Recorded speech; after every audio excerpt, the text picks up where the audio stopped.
The rain fell in relentless sheets over London's Camden town, each droplet striking the cobblestone streets like a silent accusation. Streetlights flickered in the storm, casting distorted reflections in the puddles that collected along the uneven pavement.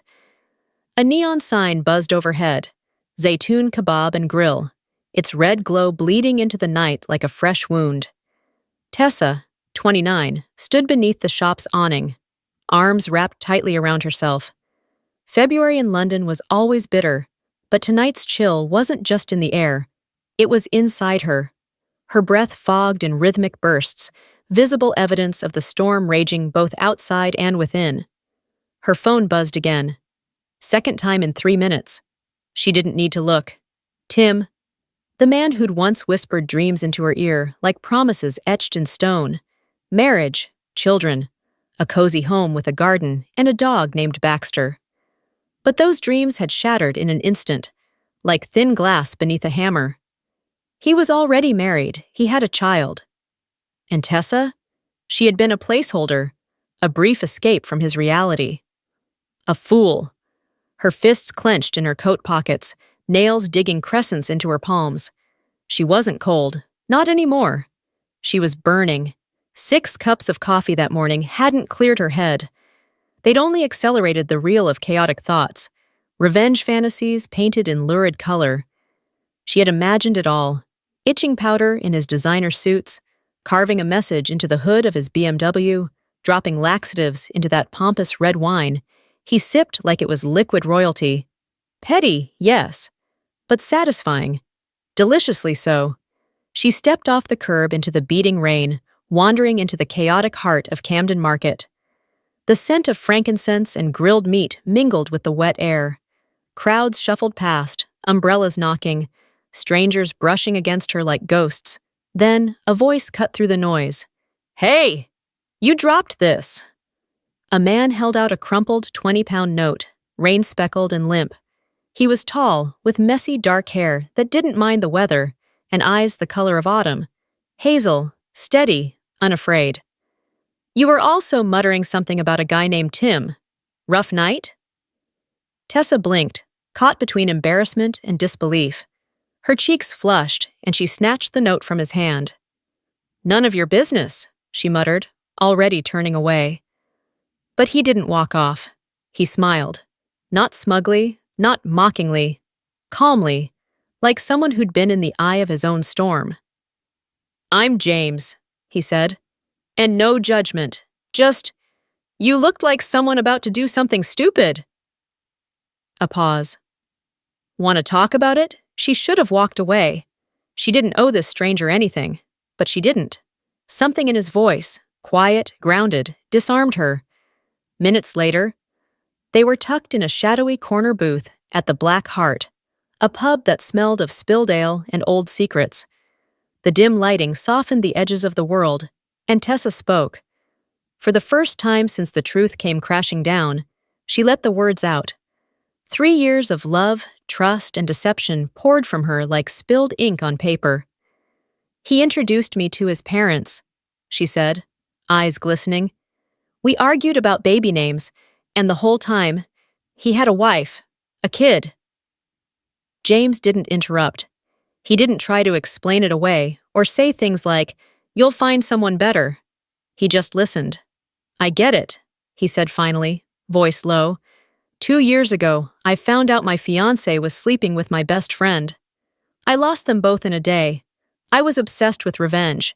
Keying her car, fake accounts, fake stories. I almost went to jail for it." A bitter smile ghosted across his lips. "But none of it made me feel better. It just kept me tethered to her, to the hurt." Tessa stared into her pint, fingers wrapped tight around the glass. "So what? I just let him get away with it?" she whispered. "He walks away, no consequences, no scars?" She leaned in closer, her voice a thread of shadow. "Meet me tomorrow. The old warehouse on Regent's Canal, 7 p.m. Her eyes locked with his. "Bring something destructive." James studied her. No judgment, no fear, just a long, searching silence. Then he nodded. "I'll think about it. But Tessa, revenge doesn't heal. It just poisons you slowly." Tessa said nothing, but as she stared into the darkness beyond the window, the rain still falling in sheets, one thing was certain. She wasn't ready to let go, not yet. The next evening, the wind off Regent's Canal carried a damp chill that curled under coats and into bones. Tessa stood before the warehouse like a ghost at the gates of her past. The building loomed, its brick walls tagged with years of graffiti, its windows sealed with weathered boards like blind eyes turned to the world.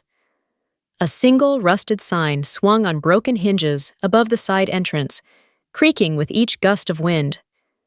Inside, it smelled of rain-soaked timber and forgotten oil. The walls echoed every footstep, every breath. Like the place itself was holding its breath, waiting. She paced the cracked concrete floor, the sound of her boots sharp and restless. Tim's face haunted every corner of her mind. His smirk, his easy charm, the lies he'd spoken with such sincerity, it made her question her own sanity. Her fists clenched. She wanted him to feel the humiliation, the betrayal, the sense of being disposable. But James's voice still followed her like a second conscience.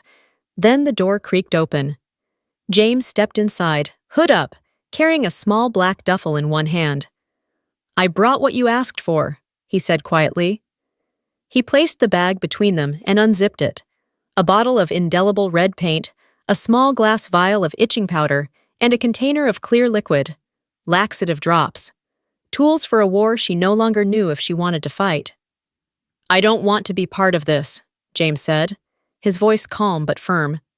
"But I came anyway, because maybe you just needed someone to show up." Tessa stared at the items, her breath shallow.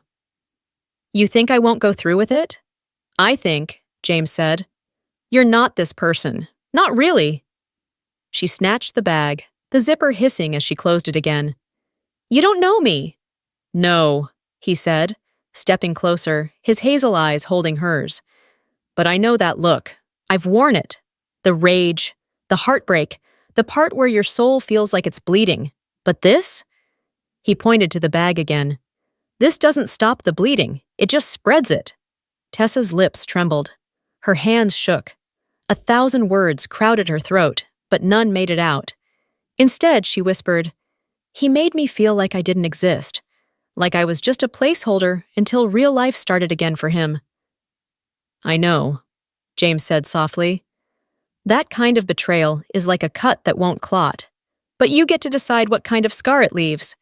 Silence settled between them, heavy and uncertain. Then, finally, Tessa exhaled. "I'll sleep on it," she said. "Meet me tomorrow, same place. I'll decide then." James gave a small nod. "I'll be here." That night, sleep eluded her.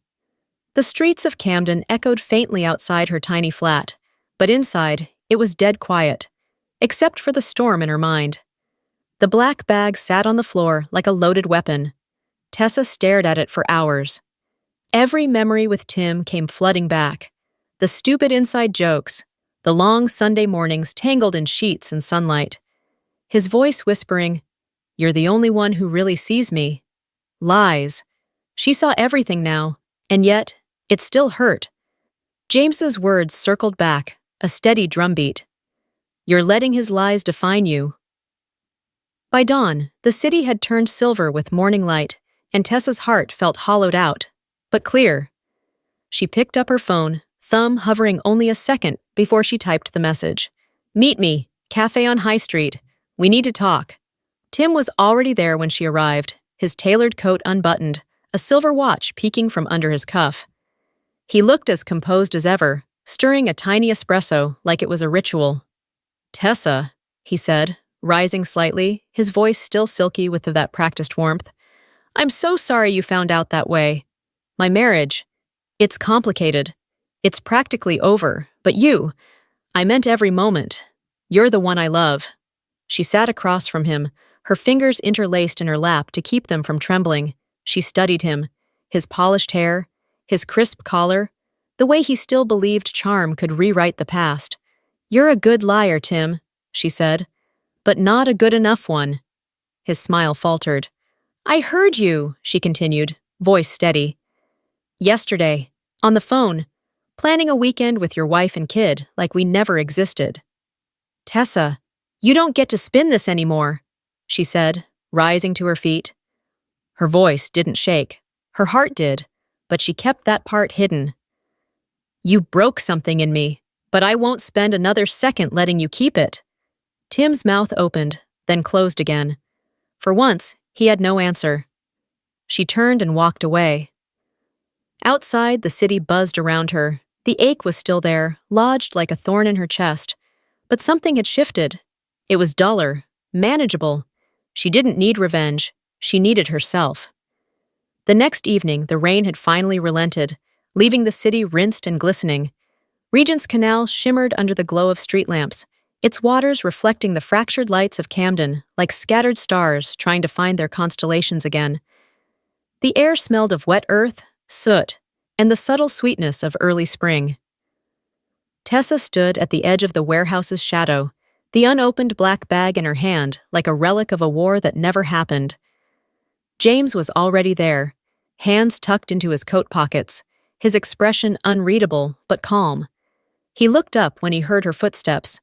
I brought it back, she said, holding the bag out to him. Unopened, unused. James took it wordlessly, then glanced at her face, searching, maybe, for signs of regret. I thought about it, she continued, her voice softer now. I pictured every scenario, what it would feel like to ruin something of his the way he ruined everything in me. But then I realized, I don't want to be that person, not even for a moment.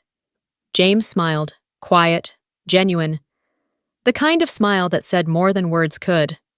That's the Tessa I saw in that pub, he said. Stronger than she knows. She let out a small laugh, dry, surprised, but real. You've known me for what, 3 days? What makes you so sure? He leaned back against the warehouse wall, tilting his head as if considering the question. Because pain doesn't hide strength. It reveals it, and you walked through fire without letting it burn you hollow. Tessa looked at him then. Really looked. There was no performance in his eyes, no agenda, just a man who had stitched together his own scars and somehow still believed in people. In her. She didn't feel love, not yet. But for the first time in weeks, there was space inside her chest that wasn't filled with grief. There was space for hope. A week passed. Camden had returned to its usual rhythm, eccentric and electric, full of the scent of coffee, incense, and too many dreams crammed into one burrow. Tessa had started writing again. Nothing serious, just thoughts in her journal, tiny pieces of herself she'd forgotten how to name. That afternoon, she stopped into a small cafe tucked between a tattoo parlor and a record shop, the kind of place where the baristas knew your name and your breakup history. She ordered a flat white and turned to find a seat when a voice, sharp but not hostile, cut through the murmur of conversation. You're Tessa, right? She turned. The woman was in her 30s, elegant in an effortless sort of way, shoulder-length dark hair, sharp eyes, and a look that said she didn't waste time on pleasantries, unless they mattered. I'm Lily, she said. Tim's sister. Tessa tensed, bracing herself for accusations, defenses, a scene. But Lily just sighed and pulled out a chair, sitting without waiting for permission. Look, she said, I'm not here to defend him. I've known what he is for years. Charming, selfish, a compulsive liar who thinks apologies can glue everything back together. I just wanted to say, I'm sorry. You didn't deserve any of it. Tessa blinked. It felt like a trap, but Lily's expression didn't waver.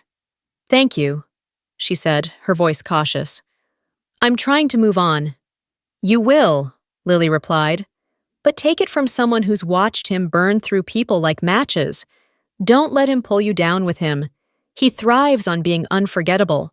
Sometimes the best revenge is just forgetting. Lily stood, then paused with a half-smile that didn't reach her eyes. Oh, and if you do see him, tell him to call his kid. He's been dodging again. He needs to stop pretending fatherhood's an optional subscription. And with that, she left. Outside, the sun had begun to set, painting the canal in warm golds and dusky pinks. Tessa stepped out of the cafe and pulled her coat tighter around her. She was still thinking about Lily's words when her phone buzzed. James, fancy a walk by the canal? Bet I can make you laugh before the night's out. She smiled. Tessa, you're on. But if you fail, you owe me churros. James, deal. But I don't fail, especially not at churros. She slipped the phone into her pocket, her steps lighter than they'd been in weeks. Her story with Tim had ended. No dramatic closure, no poetic justice. Just ashes, silence, and the cold clarity of truth. But maybe that's what healing looked like. Not a single moment of triumph, but 1,000 small, defiant steps toward joy. Not with promises, not with grand declarations, just one honest moment at a time.